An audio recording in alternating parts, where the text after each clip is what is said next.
Hey, thanks, Paul. It's so good to be with you. It's so good to be with all of you. My goodness, what an amazing group of people. Over 10,000 people signed up for the call. I'm just excited that you're here, and I'm hoping to really pour into your life a lot.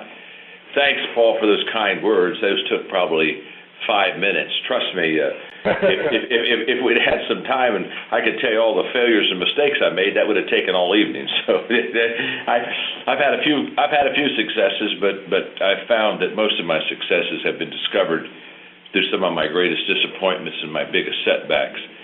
But I'm going to share tonight my thoughts on transformational leadership, but I want you to understand that they're just my current thoughts. I'm just growing. I'm just developing. I'm just learning.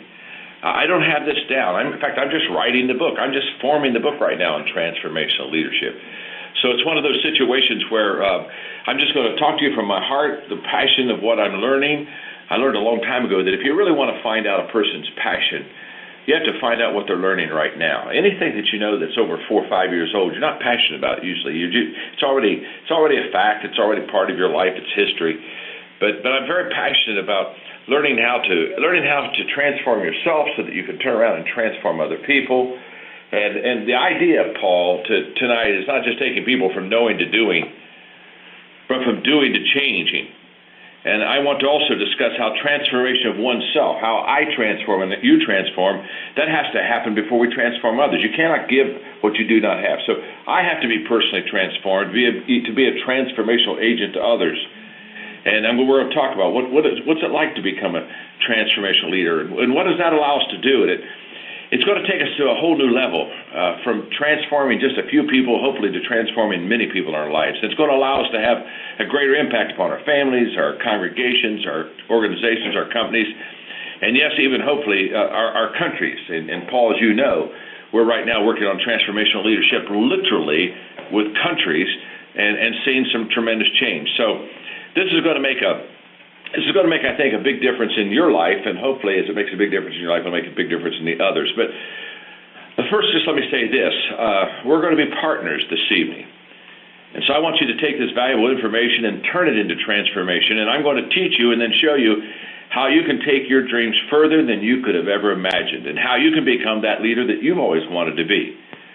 And now I've made this promise: I'm going to give you all I can in our time together this evening. And I may need more time to lay out everything that's there, but I'm going to do my very best. And for some of you who will attend this call tonight, we can talk more about later how we can work much closer together, because I know that you will want more after I begin talking about this transformational leadership. So let's get started in tonight's lesson. And many of you, I think, have the outline. If you do, then you can kind of follow along. If you don't, hey, just take a lot of notes, because we're going to learn. And just think about the next hour and a half as a time of great growth and learning in your life. Let me define transformational leadership. Let's start right there. Transformational leadership influences people to think, speak, and act in such a way that it makes a positive difference, not only in their life, but it makes a positive difference in the lives of others. So get the picture. It's more than just leading people. It means that what we say, our behavior, how we think, is on an entirely different level, and it consistently helps us to be positive and make a difference in our own life, but it also helps us to help other people make a positive difference in their life. And I have studied transformational leaders. Some of the great transformational leaders of history, like John Wesley and William Wilberforce, and people like Martin Luther King, people that literally what they said, what they did, made a huge difference. And what I want you to realize is, as you listen to me tonight, there's a tendency for us to think, oh my gosh, no wonder. I mean, these were great men, great women perhaps, but I'm not that great. And what I want you to understand is, you become a transformational leadership by not dealing with the masses. You become a transformational leader by dealing with the few. Mother Teresa one time said, if you want to feed the world, you don't start with the world, you start with one. You start with what you can do. The question is not do you want to do it. Now here you go. If you're taking notes, let's go. Grab hold of this. Don't miss it. The question is not what do you want to do. The question is what can you do. You see, people start with a big dream, and that big dream stops them. Because they say, well, what I really want to do is I want to make a huge difference in this world. And okay, that's a nice statement, but that's not going to get you anywhere. You see, you've got to take every dream and put a first step in it. And the first step of transformational leadership is obviously to transform yourself. You, again, can't transform someone else if you haven't been transformed yourself. So we're going to break it down. We're going to start slow. We're going to start small. You don't need to start with everybody, but you got to start with somebody. Guess who the somebody is? Somebody's you. So it all begins with you. It's not about someone else. It's not about somebody that's inspired you. It's not about somebody that you look up to that's a hero of yours. This is about you. So let's really break this down, okay? What is transformational leadership? I mean, what does it look like? If we're going to be one, we have to see it first. What I've discovered a long time ago is you can't be something until you see something. You've got to see it to be it. So the question is, what do you see? Well, what I'm going to do is I'm going to bring this out so clearly to you that you're going to see the four things that a transformational leader is and does, so that you can begin to ask yourself the question, do I do this? Is this me? Is this what I do? Is this something that I'm doing now, or is this something I can do? Okay. It begins with a calling. And it begins with this internal part of our life. Again, isn't it interesting? Transformation starts on the inside before it goes to the outside. We see the outside, but it begins with the inside. It doesn't begin with our behavior. It begins with our attitude, how we think. So it begins on the inside, and it's internal, and it begins with what I would call a calling. In other words, a calling is something that just absolutely moves you. You can't talk a person out of a calling. You can talk them out of a decision. You can talk them out of an opinion. But you can't talk them out of a calling. A calling is something that we have to do, that we don't have a choice in this. And transformational leaders, they have a calling. You see, there are two great days in a leader's life. The first great day is the day you were born. Okay, that takes all of us. We've all done that. Okay, been there, done that. The first one is the day you're born. The second great day of your life is the day you discovered why. Why was I born? What am I to do? What is my calling? And so when I look at somebody that has a calling, the first thing I want to see is I want to see them saying, I want to make a difference. In other words, I want them to say, I want to make a difference. It may be small, but it doesn't matter. I want to make a difference. I've often said that high morale is a person that can say, I make a difference, and low morale is a person that says, I've never made a difference. And I think there's a lot of truth in that. And here's what I know. If you have in your heart a desire to make a difference, there's always an answer. Did you get that? There's always an answer. If you really want to make a difference in somebody's life, you'll find a way. If there's not a door, you cut out a window. You're going to find a way. If you really want to make a difference, you'll find an answer. But if you have a heart of indifference, in other words, you don't really care, you're apathetic. If you have a heart of indifference, can I tell you something? There's never an answer. There's never an answer for a person who's indifferent. All they can find is excuses. All they can find is reasons why they haven't, couldn't, shouldn't, didn't, and wouldn't. So, if you have a heart to make a difference, it's a calling. And that calling will ensure you, now it may take you a long time, you're going to have to go through detours, you're going to have to take U-turns, you're going to have some rough road, but you will get it done. You will make it happen. And you'll make it happen not because you're brilliant, you'll make it happen not because you're smarter than everybody else, you'll make it happen because you have a passion to make a difference. You've got a calling. I run into people all the time, Paul. I'll bet you do too. I run into people all the time. And they're always looking for an out. They're always looking for a reason why they couldn't. They're always looking for a reason why they didn't show up. They're always looking for a reason why they didn't produce. And I can promise you, these are people without a calling. These are people that life is an option and decisions are options to them. And so they're not consumed with what they have to do. Now, Let's get calling defined right now, because I want to make sure you understand what calling is. Calling is when my passion to do something becomes bigger than me. That's very seldom seen in people. Most people, they're bigger than their passion. So they may be passionate about something, but they always put themselves first. They're on the front line of the agenda. What they're doing is the passion's kind of on the back line. And I'm here to tell you, a calling is when your passion is greater than you. I'm going to illustrate it right now. In in the early 70s, I became convinced that everything rises and falls on leadership. I just knew it did. I watched it, I studied it, and I said to myself, everything, not some things, not most things, everything rises and falls on leadership. That began to grow in me. And in 1976, on literally July 4th, on the 200th birthday of America, as I'm a kid in my 20s, and I'm speaking to an outdoor crowd of 5,000 or 6,000 people. I'm way over my head. But I love what I'm doing.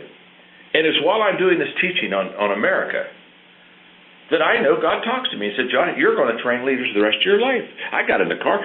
Margaret got in there with me. I said, Margaret, excuse me. I said, I had one of the weirdest things happen to me. They said, what happened? I said, God talked to me. Right? Well, I was speaking. I wasn't even thinking about leadership. And he told me I was going to train leaders. And I'll never forget. She looked at me and said, well, John, what are you going to do about that? I said, nothing. If you really called me, he's going to open the door. But when he opens the door, I'm going to start walking. And that day, or that week, not that day, that week, 2 open doors came to me to start training leaders. I mean, I knew this was who I was. This was what I was supposed to do. This was my calling. Now, once I understood that's what I was to do, that was my purpose in life, my passion to develop leaders, teach leadership, study leadership, train leaders, became greater than me. It became greater than my agenda. It became greater than my kind of personal thoughts and opinions. It was the driving force of my life. And so when I run into people and they say, you know what, John, I'm thinking about quitting, I say, I wish you would. Dear God, I have no answer. I have no answer for a person who wants to quit except quit. And I'm not going to carry you. And I'm not going to sing Nobody Knows the Trouble I've Seen. We're not doing that. Just look, my friend, if quitting is an option, quit. Do us all a favor. We're getting tired of carrying you. Quit. It's that easy. Because I don't have to pull people that have a calling and a passion. I don't have to get up every day and be their alarm clock and say, hey, you want to work a little today? Hey, you want to do something today worthwhile? Hello? No. If it's a calling, it drives you. People ask me all the time, they say, now, John, what motivates you? My mission. People don't motivate me. My mission motivates me. I don't need anybody to kind of pump me up, work me up, pick me up. I've got a mission. And every day it's the same mission. That is to help people learn to be more successful by teaching them how to lead. And so when I'm talking about transformational leadership, I don't need somebody to kind of help me through the process and encourage me, boy, John, okay, you got a 2-hour call tonight. Come on, boy, suck it up. You can do this. I can hardly wait for the 2-hour call. When the 2 hours call's over, I'm going to be wanting to say, folks, are you hanging up so early? Come on. Don't you want to do a little bit more? Can't you get going a little bit more here? You see, passion gives you energy. So when I see people that don't have any energy, they don't have any passion. You and I both know some people, they're already dead. They just haven't made it official. And I just want you to understand right up the front that a calling will change your life. It really will. Now, I'm sure I'm talking to people that you don't have a calling. But I'm going to tell you this. It's not because there's not one for you. I do not believe God creates anyone without putting within them a purpose for their life. I don't think he creates us for aimlessness. I don't think he creates us for average. I don't think he just creates us to live X amount of years and die. I don't think that excites him too much. I think that there's a passion. And when I even think of, again, I'm a person of faith, so if you're a person online tonight and you're not a person of faith, it's okay. Just relax. I'm okay. I'm just helping here, so just relax just a little bit. When Jesus came to this world, nobody was going to talk him out of his mission. He had a mission. And all kind of people tried to sidetrack him and tried to give him better advice and try to help him. He wouldn't be moved. That's what passion does. And that's transformational leadership. I'm committed to it. And that's what makes a person who he is. When I was at Robben Island in South Africa, and I took a private tour of the island. They literally cleared the island, and a billionaire friend literally took me on his yacht, and we went across, and I had a news reporter with me, and I had a fellow prisoner with Nelson Mandela that came alongside to tell me the story. And I went through that prison. I spent 4 hours that day on that island, and I went into this little cell. It was probably 8 by 10, just a little cell, just a small window, maybe 18 inches by 2 feet, bars, looked into an exercise yard, kind of a barren area. Quite depressing, really. And I thought all the years this man spent in that cell. And I asked him to give me some time alone. So everybody left me, and I probably spent 10 or 15 minutes. I sat on the little stool that he sat on in there, and I thought about leadership. And I thought about what he's done for this world. And finally, I was very inspired in a kind of a very uninspiring place, to be honest with you. And I walked out, and the reporter was waiting on me, and she asked me, she said, well, John, she said, what do you think? What's your thought? I said, well, my thought is that you cannot imprison greatness. You can't lock up greatness. My friend, I don't care how many years Nelson Mandela's in jail. He's got a passion. He wants justice and fairness. He wants to come out of there and have a country that doesn't have high prejudice. You see, you can't lock up greatness. And when you have a calling, are you going to be sometimes set back? Of course. Are you going to have some times where you have to suck a little air? Of course. But the calling brings you back. You don't own the calling owns you. And you just can't even imagine. I cannot imagine, Paul, me without leadership. Me without doing what I do today. I can't even imagine it at all. And so what we're seeing here is very simple. It's a calling. It starts on the inside. When John Kennedy became president, he did that famous, speech and question, ask not what your country could do for you, but ask what you could do for your country. And he started Peace Corps. And literally hundreds of thousands of kids left their home and went around the world and worked for Peace Corps. You know what John Kennedy knew? John Kennedy knew that every person has a change the world speech inside of them. He knew it. And you know what we do? We devalue people when we think they don't have that within them. When we look at them and we kind of sense, surely they don't want to make a difference. I think everybody makes a difference, and I think they want to. So there are 3 questions. 3 questions that every leader must ask. And the 3 questions I'm going to give to you were given to me in college. I'll never forget, I was a sophomore in college when we had a speaker come and he spoke to us. And when he asked these 3 questions, I wrote them down. I wasn't mature enough. I wasn't near enough along on my journey to know the significance of those questions. All I knew was I needed to know these questions. I didn't have answers for them at that time because I was way too young in my journey. But these 3 questions, so what was I, 20? For 46 years, I've lived with these 3 questions. And these 3 questions all form the calling of my life. For he looked at us as students that day, and he said every leader must ask himself or herself 3 questions. 1 question, what do you dream about? Another question, what do you cry about? And the other question, what do you sing about? Wow. What do you dream about? What fills your heart? What do you cry about? What breaks your heart? When you think of something, what makes you cry? I mean, you just say, that is not right. That should not be right. I'm going to come back to these questions in a moment. I'm just giving them to you now to kind of preset where I'm going with this. What do you sing about? What lifts your heart? What just kind of, every time you think about it, it just picks you up. It just lifts you to a whole new level. Those are 3 questions that, as a sophomore in college, I wrote them down But very soon, a few years later, those questions started to be written on my heart. And that's all about my calling. Okay, we'll talk about it in a moment. Let's go to number 2. Transformational leaders, it begins with a calling, but it's more than I want to make a difference. I want to make a difference that's quite common. People say, well, I'd like to make a difference. Sure, I'd like to make a difference. Secondly, it stands on a cause. In other words, it is built on a foundation that is more than a wish or a desire. You see, I went from I want to make a difference to the second phase of my life, and that is doing something that makes a difference. That's the foundation I'm talking about. It's more than I want to make a difference to humanity. What I really want to do is I want to make a difference that really does make a difference. The question is not, do I make a difference? I think everybody makes a difference. Hello.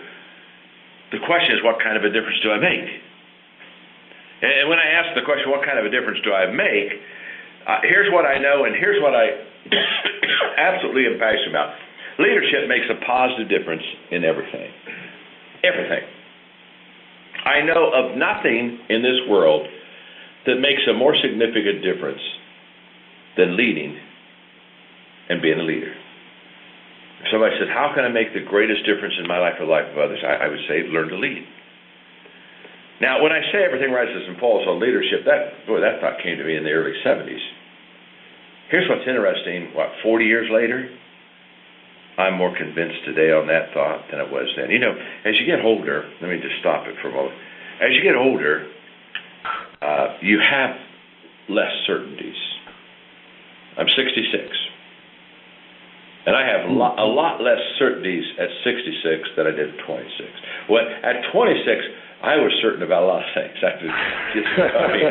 Just ask me. I was good. Well, I was really good. But what I was really certain about at 26 before we had children is how to raise kids. I was really certain of that. And I was good. I'd just say, you know, what's wrong with those parents? What's wrong? Come on. Can't you get control of the kid? Hello? I mean, here, I'll give you 3 easy steps. You know, by the time I raised my second child, I didn't even preach on parenting anymore. I repented all the time.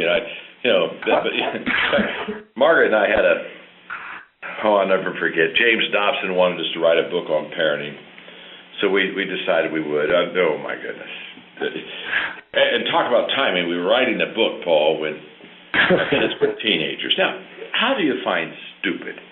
You define stupid by a parent writing a book on parenting when their kids are teenagers. Now, what's wrong with that kind of thinking? Don't we just stick a cigarette in their mouth, put a blindfold on them, and shoot them? I mean, how can you be so stupid? Breakthrough parenting, and I got teenagers. So I called Jim Dobson one day. I said, Jim, can't do the breakthrough parenting book. It's not working. Yeah, we're not having any breakthroughs in our family right now. And I said, I'll be glad to change the title. If you want to, we could do breakdown parenting, because we're having breakdowns right now, you know. And if that doesn't work, how about break up parenting? You know, Margaret and I talking divorce right now over the kids. So I mean, I give you a list of things I'm going to write, but breakthrough it now it isn't happening. Well, see, when you're young, you're certain about everything. You just are certain. But as you get older, you just realize that life's not totally like that. And you get a more mature perspective, and you begin to understand that things you fought for when you're in your 20s, I don't fight for a lot of things. I think one of the great things about grandparenting is, one of the things you enjoy about grandparenting is you realize 85-90% of what the stuff you worried about as a parent doesn't even matter at all. I mean, in fact, I'd like to write another book, but I don't write any more parenting books. That one's out of print, by the way. The breakthrough parenting didn't last very long, so there wasn't any breakthrough in the book sales either, okay? I think I've read 70-some books. I think I read 70-some books. I only got 6 of them out of print, but that was one of the first ones to go out of print. I'd like to do another parenting book now, but I don't dare do it. It's called Parenting's Overrated. I just like to tell parents, relax a little bit. You know what? Your kids are just, your kids are kids, just let them. And I think that's part of it. But as you get older, you're just less certain about certain things. But here's what I want you to understand. My list of certainties has greatly decreased from 26 to 66. But the things I'm certain about today, I'm more certain than I've ever been in my life. So what happens is you get less certainties, but the certainties that you get really become strong. I've got certainties in my life that nobody could ever talk me out of because I know. I just know. And one of the things I know is that everything rises and falls on leadership. One of the things I know is there isn't a government that can't get better if it has better leadership, and there's not an education system that can't get better if it has better leadership. There's not a business that won't get better if it has better leadership. It's a leadership issue. In fact, if you have your notes, I'm going to read something to you that I wrote when I was writing the Transformational Leadership book, and I want to pass it on to you because it just kind of meets what I think about leadership. Leadership is the courage to put yourself at risk. Leadership is the courage to be open to new ideas. Leadership is being dissatisfied with current reality. Leadership is taking responsibility while others are making excuses. Leadership is seeing the possibilities in a situation while others are seeing the limitations. Leadership is evoking in others the capacity to dream. Leadership is inspiring others with a vision of what they can contribute. Leadership is your heart speaking to the hearts of others. Leadership is the integration of heart, head, soul. It's the power of one made many and many made one. Leadership is the capacity to care and in caring, to liberate the ideas, energy, and capacities of others. Leadership is the willingness to stand out in a crowd. Leadership is the willingness to submerge your ego for the sake of what is best. Leadership is above all contagious. Boy, that's true. Leadership is an open mind, an open heart. Leadership is a dream that is made flesh. Oh, I believe that. I just believe that the people that have a purpose in their life, they take a journey that few others take. In a moment, I'm going to go back to those three questions. I want to answer the three questions I was asking about what do you cry about, what do you sing about, what do you dream about. But before I do that, I'm going to read something to you. Paul, a couple days ago in my office, I wrote these words. I've been reading them a lot because I think there's a lot of depth to them, and I, that's kind of, that's what these calls are all about. I've never shared this with anyone else, but it's just something I got on my iPhone. In fact, I pulled it up while I'm talking. I'm going to read it to you now because I think that this is all about our journey and about where we're going and the things that we're trying to accomplish. So here's what I want to say to you. Our journey from here to there is lonely. The reason is that you're willing to be wrong because of your desire to change and grow. Now, I'm going to repeat that because you heard me right, but you don't think you heard me right. Our journey from here to there is lonely. The reason is that you're willing to be wrong because of your desire to change and grow. Growth is a result of bad habits dropped, wrong priorities changed, new ways of thinking embraced. Here we go. The people who do not grow are unwilling to leave what they have known and practiced. They are not willing to be wrong so they can discover what is right. Therefore, they cling to right, and their lives turn out wrong. How sad. Surrender of being right is a prerequisite to finding right. That's very true. And the reason I say that is in transformational leadership, in the journey you have in your personal growth, you have to be willing to be wrong and say, I didn't understand that, I didn't do that right. You have to be willing to take U-turns and changes. That's why when I hear dogmatic leaders, they just kind of go off on tangents all the time. I sit there and think, don't you ever change your mind? Don't you ever learn something new that all of a sudden you say, ooh, I thought this was a way to do it, but I found that there's a better way. There's something about the humility of great leaders that they're more interested in finding the right thing and doing the right thing than they are being right. And so they don't defend themselves. They just understand that what I learned today may shed light on something I've done wrong yesterday. And I've got to be willing to be wrong to pursue what is right so that I can be the person I want to be. Now, let's go to the three questions. The three questions that we all ask. What do I cry about? What do I sing about? What do I dream about? Well, what I cry about is people who do not have good leaders. If you would travel with me around the world, your heart would break, because there are people in countries who, from no fault of their own, suffer greatly because they've had bad leadership. They've not done anything wrong. They just happen to be living in the wrong place in the world. And they have bad leadership. And that bad leadership has caused them many, many times to suffer. I was in Ukraine a couple of years ago, speaking to about 15,000 people. I was ready to go out for the first night. There's a big crowd there. In fact, as I've gone into Russia and Ukraine the last couple of years, it's the leadership stuff that I've done. It's just really taken off pretty big. So my interpreter was back in the green room with me. And he told me, he said, "John, I really like your material, but," he said, "I just want to kind of give you a warning here." He said, "You talk about leaders adding value to people, and you're very positive about the good things leaders do for people." He said, "You're about to talk to people who've never had good leaders do anything good for them. You're about to talk to people who leaders have never had value to them. You're going to go talk to people who leaders have been a pain." And he said, "You're just going to have to understand. These people won't understand about leaders adding value to them. They've never had a leader add value. In fact, they wish they didn't have leaders, because all the leadership they've ever known has been bad." And I asked him to leave the room, because I just had to think and pray. And I spent about 10 or 15 minutes, and I can tell you, I said, "God, you've got to help me. I'm going to go talk to people who have had bad experiences with bad leaders. And I've got to lift them up. I've got to help them. I've got to give them some hope. But how do I do that?" And I never will forget, I went out on that stage that night, and I really connected. God helped me, obviously, and I connected, and they saw my heart. And by the time I was done with the second day, I mean, it was an overwhelming sense of connection with the people. But as I looked at those thousands of people, I said to myself, I'll tell you what makes my heart break. People who live in countries with bad leaders, or people who live in communities with bad leaders, or people who live in families with bad leaders, or people who have a boss that's a bad leader.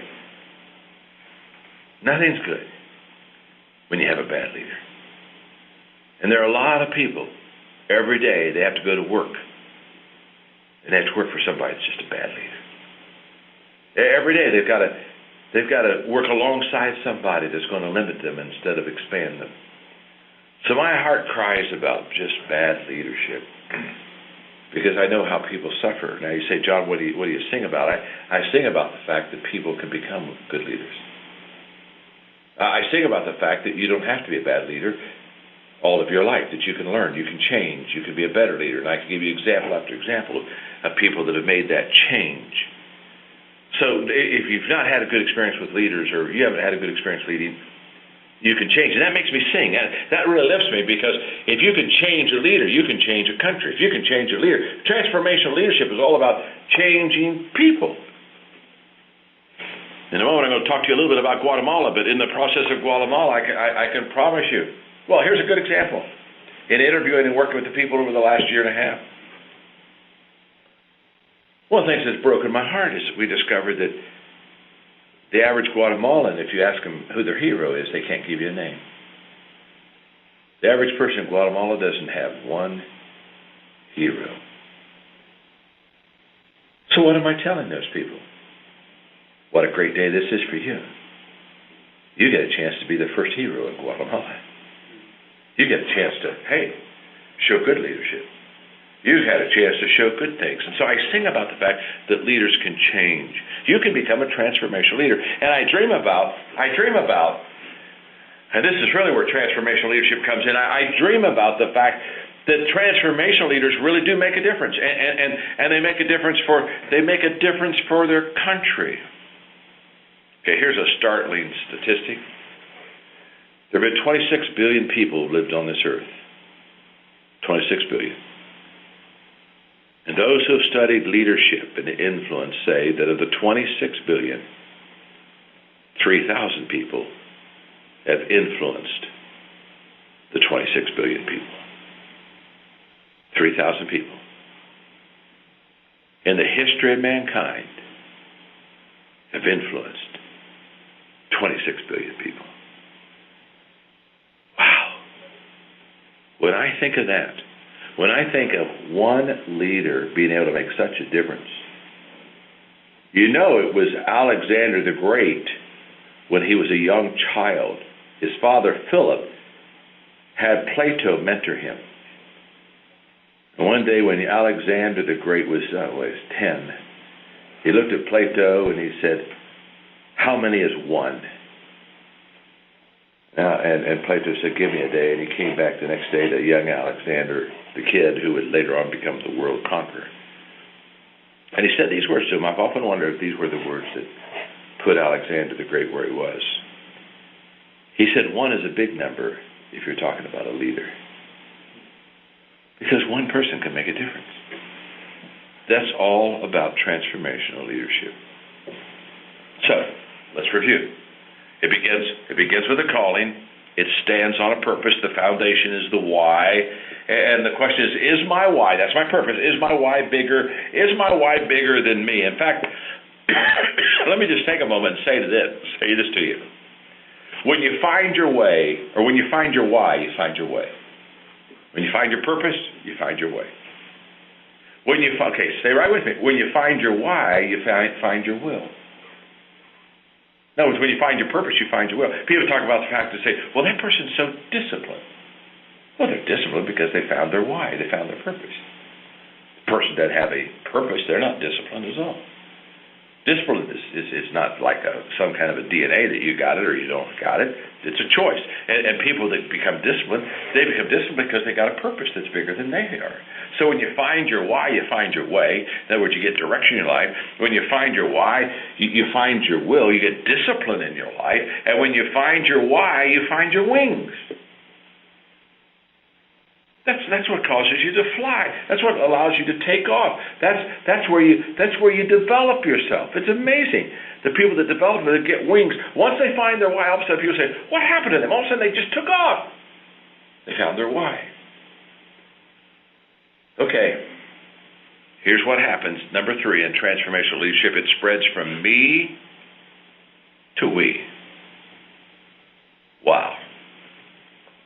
I want to make a difference doing something that makes a difference. Here we go. Spreads from me to we with people who make a difference. Mass movements don't begin with the masses.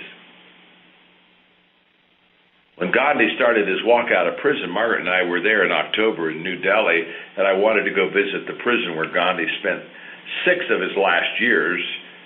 And so we went to the prison, and then they told me the story. The guy told me the story. He said, when he got out of prison, he started his march to the sea. And when he started his march to the sea, when he got out of prison, there were 6 people with him. 6 people, and by the time he got to the sea, there were 1 million. But mass movements don't begin with the mass. Mass movements begin with a couple people. Committed, called, have a why that's bigger than who they are. I often tell people, start small, but don't start alone, okay? But start small. There's nothing wrong with small, because in transformational leadership, it's contagious. It grows. Wow. I found that to be true in my life. I found in my life that for many, many years, I've prayed for God to give me people who okay, this is maybe not the best term, but I use it. I'm all the time praying for winners. Say, God, send me people that are bigger than I am, faster than I am, smarter than I am, people that have a dream. And may we connect. And over the years, I've watched him do that. By the way, don't pray that request unless you're trying to do something big. God will, okay, are you ready? You better take notes on this one. God will send you the size of people according to the size of your dream. So if from a 1 to a 10 you have a 2 dream, he's going to send you a bunch of 2 people. If you have an 8 dream, he's going to send you some 8 people. He's not going to send you people that are bigger than your dream. You wouldn't know what to do with them if you had them. And you certainly can't accomplish it without people. This whole thing of spreading the good news and the transformational leadership goes from me to we. You know what a nightmare is? A nightmare is a big dream and a bad team. So when I want to make a difference, I want to make a difference doing something to make a difference. But here, with people, but I qualify the people, don't I? Who want to make a difference. I know people all the time say, well, we need is more people. I said, no, you don't. Most people I know, you don't need it all. They're real pain. You know, they'll slow the train down. They'll mess you up. They'll ask more questions than they got time to answer. You know what I'm saying? Hit the ball and drag Charlie. Hit the ball and drag Charlie. Come on, folks. So you don't need people. You need the right people. People who want to make a difference.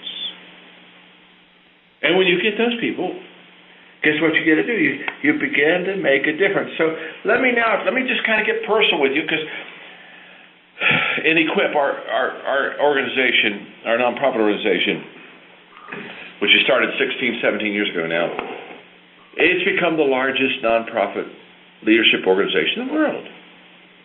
We've trained 6 million leaders in 175 countries. Probably about 18 months from now, we'll be in every country of the world. We train 1 million leaders every 10 months.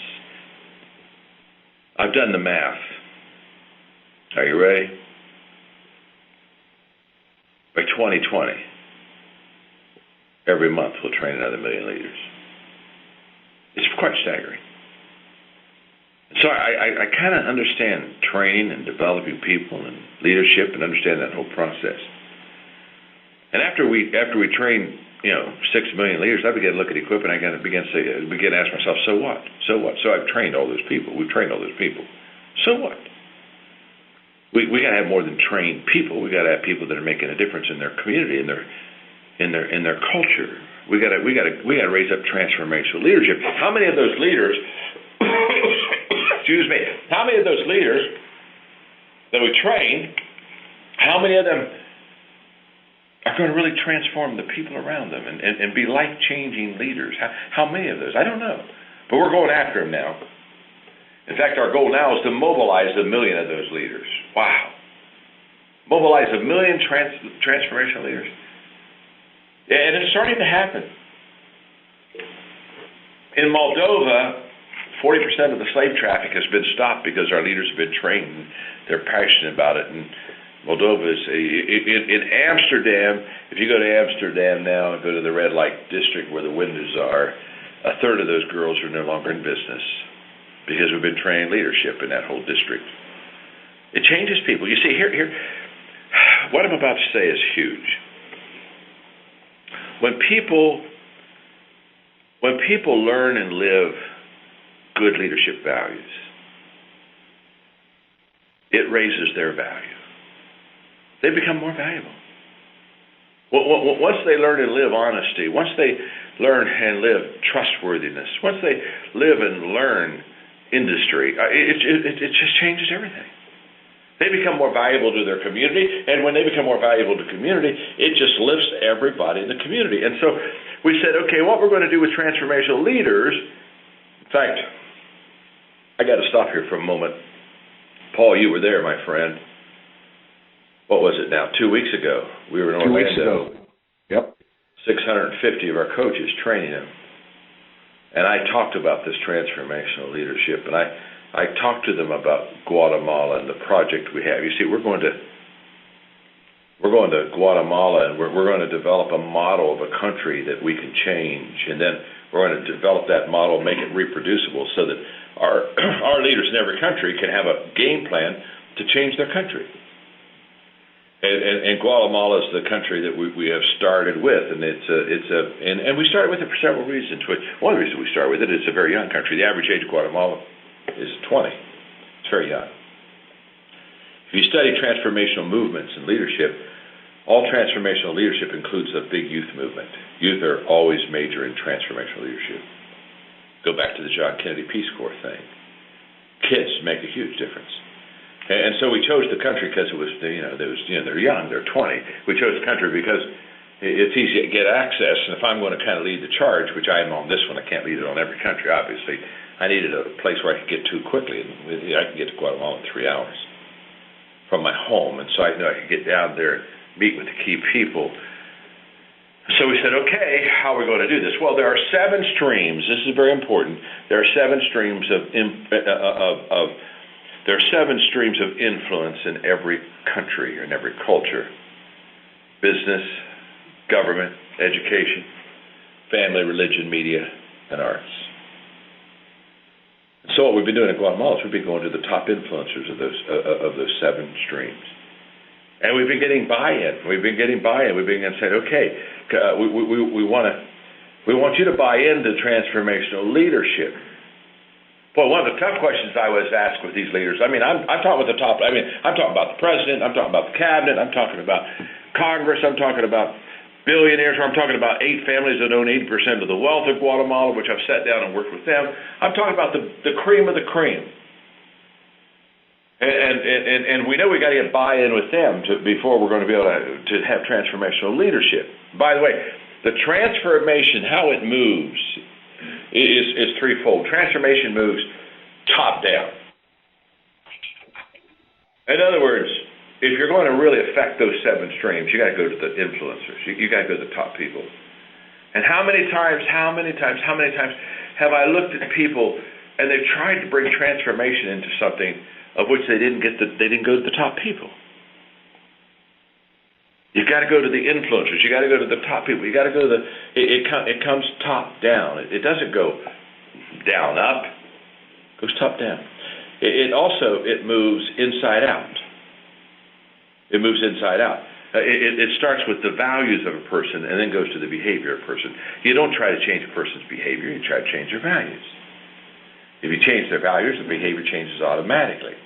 What we are on the inside is what we become on the outside. So it's an inside-out movement. It's a top-down, influence-wise. It's an inside-out movement, and it's small-big. It starts with one, it starts with a few, and then it goes to many. So whenever you want to have transformational leadership, one of the things you realize is you don't have to have a large crowd. You just have to have some people that have a calling, that are committed to that crowd. In fact, Mark is with me as I'm out here. I'm out here in Spokane, Washington, where I am. And we've had one session today. I'm going to, as soon as I'm done this call, literally, I'm going to walk out of this room and go out to meet a few hundred people and do a little leadership teaching and training tonight. And so that's where we are. We're out in Spokane, and I was talking to them today about transforming this area of the country.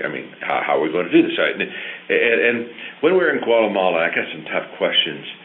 And the toughest question I had to answer, and Mark was with me there too, is one guy looked at me and he said, "Why are you coming to Guatemala to teach all these values?" He said, "You're not living them in America." I said, "Oh, that's true." You can't defend what isn't there, right? It's true. We've forsaken so much of that. So he said, "Well, talk to me. Why is America still doing okay?" I said, "Well, it's because America is living off of yesterday's values." In other words, our fathers and grandfathers put money in the bank for us. So we're living off of their goodwill, and we're living off of their good decisions, and we're living off of their good values. But you can't live off of that forever. There's a day when you're bankrupt. You don't have your own values. You don't have your own passion. You don't have your own dreams, and you can only live on that so long. But what I want to make sure we understand is in transformational leadership, it's top down, inside out, small, big. So you say, "Boy, I would like to make a difference in my company. I'd like to." Well, that's how you do it. You go that process. You go to the influencers, you go to the inside, and you go with a few. And when you do it right, you've got the foundation, obviously, for transformational leadership. So let me review for you. Transformation begins with a calling. I want to make a difference. It stands on a cause, doing something that makes a difference. It spreads from me to we with people who want to make a difference.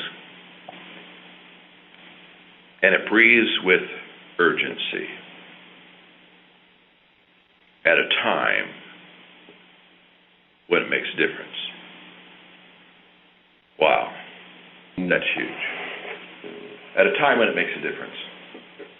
My good friend John Wooden used to tell me, he said, "When opportunity comes, John, it's too late to prepare." How true that is. And so how do we prepare? We prepare now. We get ready now. We get ready now to make a difference in people's lives. We don't wait for the ideal time. We get ready now. I was so impressed when I was in India. The head of Compassion Ministries there had a group of orphan children in a room, and they were singing some songs, and just kids, I don't know, 7, 8, 9. When they finished, he got up, and I'll never forget, he said, we got to get to these kids now.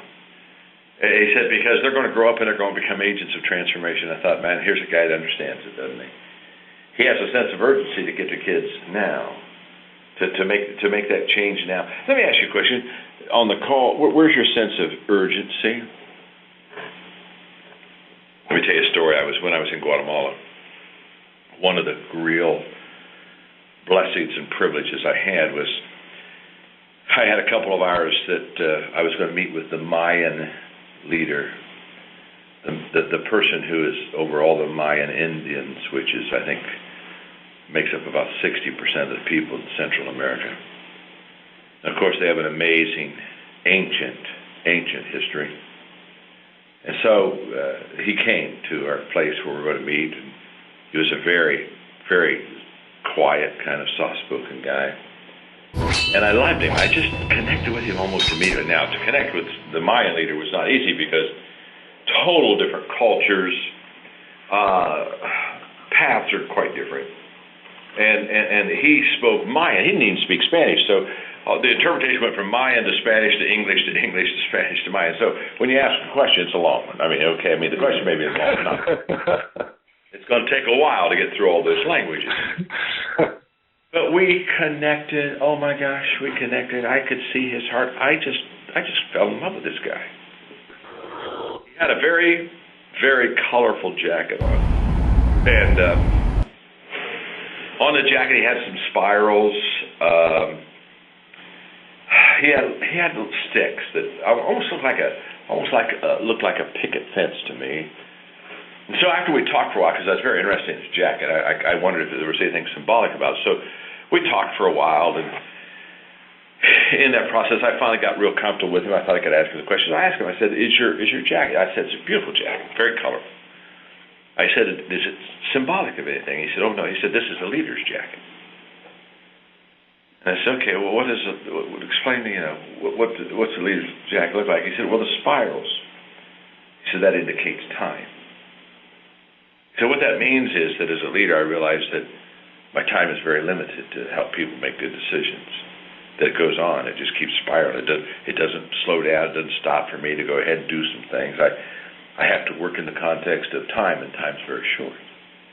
He said all those little, what I thought were like, I don't know, pickets on a fence, all those things on the, he said that those are my people. And I'm reminded that my people, wherever I go, that's where they're going to go. That they're with me. They follow me. What I do, they'll do. What I become, they'll become. And I just stopped for a moment. I thought, this is leadership. Leadership is very visual, and it was so visual to the Mayan leader.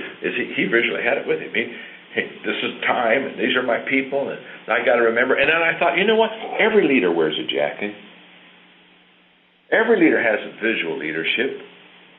In fact, as I'm talking to you, my gosh, Mark pulled up the picture of the Mayan leader. I'm in a little room here in a hotel in Spokane. Can I just pass around, Mark? I got just half a dozen people sitting around the table. They truly are the Maxwell fans. I've got 8 in the whole world, and they're all here today. But there's a picture. You look at the jacket, and you can see what I was looking at. But I was again reminded, leaders were visual, and we carry our people with us, and we never can put our jacket down. There's never a time where I can say, you know what, I don't think my people count today. I'll take the jacket off. I think, you know what, I think time's going to stand still. I think I'll just take the jacket off. We wear the jacket all of our life. We wear that responsibility all of our life. And there's got to be a sense of urgency. I was with Paul. I'm going to tell maybe another story too, then I'll kind of wrap some of this up, my friend. But one of the nights in Guatemala, well, I never worked so hard in my life. In fact, I told Mark, I said, if you ever work me so hard again, I'm just going to kill you. But I probably won't be able to. I'll be dead myself. So they'll just have a funeral. But anyway, Oh, we worked hard. But one night, on Wednesday night, we spoke to about 5,000 youth activists. These were kids. I mean, when I say kids, what were they? 18, 20, maybe 22, just kids. And they were the Peace Corps. They were the zealots for their social causes. Just basically laid their life down for their social causes. And they all came together, 5,000 of them. And so the energy in the room. I mean, you just walk up and you just look at them and they're exploding. I mean, there's so much energy. I mean, you don't even have to create your own. In fact, I kind of thought I got to tone it down a little bit because if I'm going to teach them anything, they're just kind of off the ceiling here. You know, kind of scrape them off the walls and say, hey. But I looked at them and I said to them, I said, for transformation to happen in this country, I said, I understand this is the first time you've ever all been together. 18 different organizations have never been together. They were all doing their own thing. And I said, you know what? You can't do your own thing and bring transformation to this country. You've got to cross over. You've got to care for somebody outside of what you do. I said, you got to help other people. And they got it that night. They really got it. I said, when your passion is greater than what your cause is, even here, it'll make a lot of difference. And so that night, Paul, I told him, I said, most great transformation movements begin with kids, so might as well start here tonight. And so I started talking to them, only as kids would. I'd say, 10 years from now, when transformation happens to the country, you can say I was in the room. I was in. And pretty soon they're talking about it to me. We're in the room. We're in the room. And then so I thought, well, shoot, might as well just make this a church service for a while, get an amen corner going. So we started about the fact, you know what, we're in the room. We're in the room. Well, by the time I'm done, those kids are on their feet. We're in the room. We were in the room. We were in the room. We were in the room. I laughed with them still saying we're in the room. They may still be there saying we're in the room. For the next 24 hours, they tweeted to their friends all over Guatemala. It was one of the 10 top world tweets in the whole world for 24 hours. These kids wouldn't let it go. We were in the room. We were in the room. Now what transformational leadership breathes with a sense of urgency. I got to ask you a question. If you're not going to make a difference now, when are you going to make a difference? Okay? I mean, could we talk? When are you going to do it? I mean, if you're not going to do it today, okay, will we do it tomorrow? Next Thursday? April. Maybe April. We're going to do it in April. Okay. All right. January 2014. When? When are you going to do it? And let me ask you another question. If you're not going to do it, if it's not going to be you, who's it going to be? If it's not going to be now, what's it going to be? And if it's not going to be you, who? I mean, these are just questions we've got to ask ourselves. And you might be saying, oh, John, I'm tired of asking those questions. Well, let me tell you something. You're not a candidate for transformational leadership because there's a sense of urgency. I'm 66, and I don't know. I think it's probably because the clock's ticking. Boy, I'm trying to get it to stop, but it isn't stopping. And I tell you what, I feel more. I sat with my publishers. Again, Mark's in the room with me, 10 days ago. I sat with publishers, and I said, look, we got to do more books. I mean, my gosh. I mean, we want to do some books. And I threw out an idea of doing children's books, and they're going to look at that strongly. And what they really loved is we're going to do some preteen books. We're going to do some books for kids in junior high. We're going to get some leadership books for these kids. I said, I got to do it. I got to do it now. And I sit there and I think, man, everybody says, John, when are you going to retire? And I think, boy, I thought kind of now that'd be a good question. I don't know.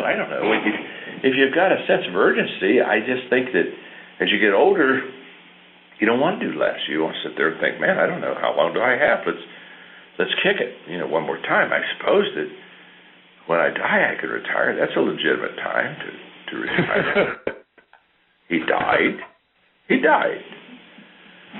And that's how when you join the AARP. What is it?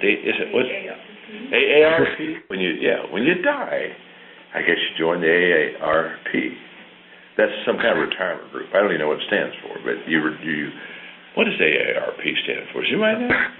And everybody knows in this room. We say none of us going to retire, are they? Huh? Okay, but folks, just ask yourself, where do I sense urgency in my life? Do I not sense urgency? See, transformational leaders, they sense urgency. And let me just say something else about urgency. I'm talking about an old man, 66, but let me take it another way. When I was 26, I had urgency because I found the answer. See, if you're really, excuse me, guys, if you really find the answer, you can hardly wait for everybody else to be in on it. You don't want to keep a secret. You don't want to hold that back. You say, hey, I want to share this with you. I want you to become part of this. Now, this is not original with Bobby Kennedy. He said it. I think George Bernard Shaw is the one who originated this comment. Okay, I hear it so much. I'm not really sure. But the comment is, some people look at things as they are and ask why.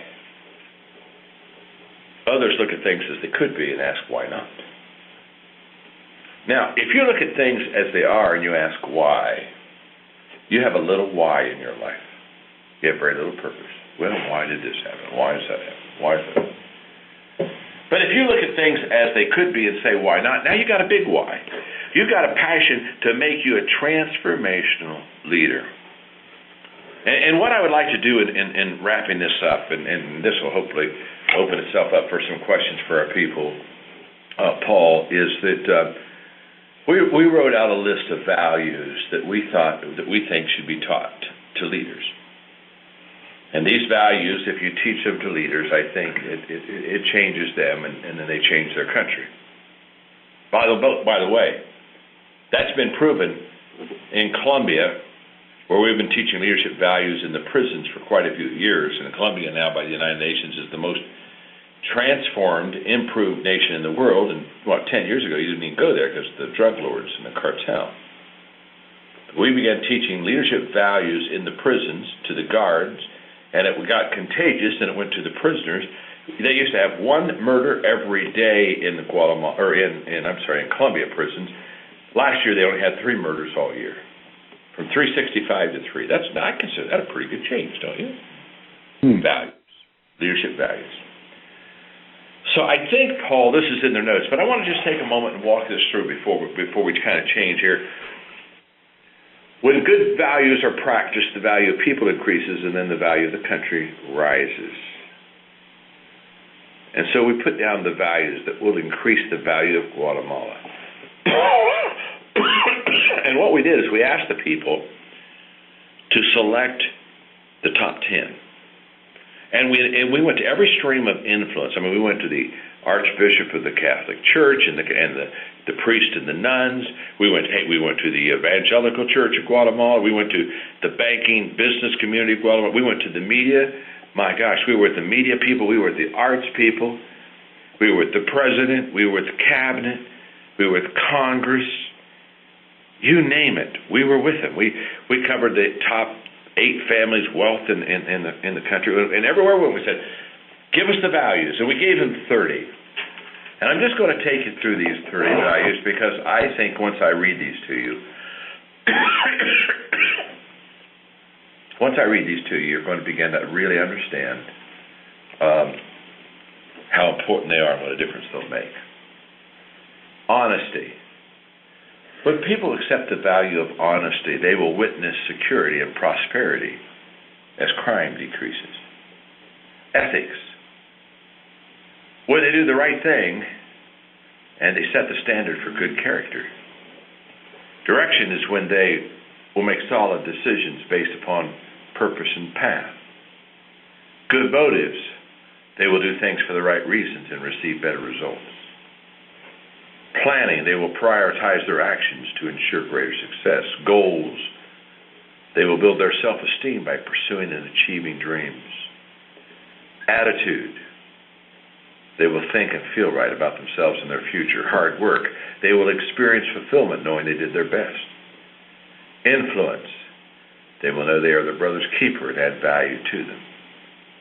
Productivity, they will sense accomplishment, feel good about themselves and others. Inspiration, they will encourage others to find and follow their dreams. Ambition, they will have a sense of purpose and be respected for getting things done. Responsibility, they will be appreciated and trusted, which develops strong relationships. People, they will develop others and help them reach their potential. Dependability, they will trust and respect one another and they'll work better together. Generosity, they will focus on the needs of others and experience joy in helping them. Sowing, they will reap a return on their investment in others. Openness, they will see the other person's point of view and be receptive to change. Restraint, they will control their words and actions and not be destructive in relationships.